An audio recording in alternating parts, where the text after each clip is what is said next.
En séjour en France, le président de la Fédération congolaise de football de table, FECOFOOTA en sigle, M. Bienvenu Ilanga, était porteur auprès de la Fédération internationale de la volonté manifeste de la RDC de relancer la pratique du baby-foot sur son sol. Très heureux d'apprendre aussi que le ministre des Sports a pris la décision de reconnaître l'activité comme un sport. C'est une initiative politique forte, que nous on le reconnaît comme très forte en tous les cas.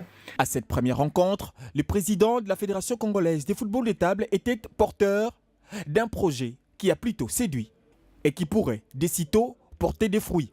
Je suis très heureux de découvrir d'abord qu'il y a une fédération organisée, avec un projet qui est un projet ambitieux. Et pour faciliter la pratique de cette discipline et en assurer la vulgarisation à travers toute l'étendue nationale, la Fédération internationale a décidé d'organiser et de prendre en charge 50% la formation des cadres techniques dans un bref délai. On parle d'aller former les éducateurs, on parle d'avoir une vraie politique pour tout le Congo. Avec en perspective, faire de la RDC la locomotive du continent africain en matière de football de table.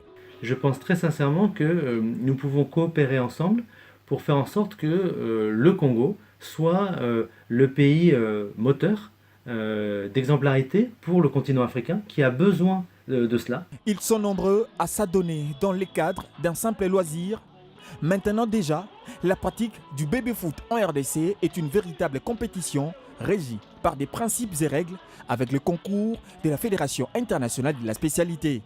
Notons par ailleurs que la RDC est considérée dès lors comme moteur du football de table en Afrique et son ministre des Sports, Maître Papi Nyango, a été nommé et notifié comme ambassadeur de cette discipline sur les continents.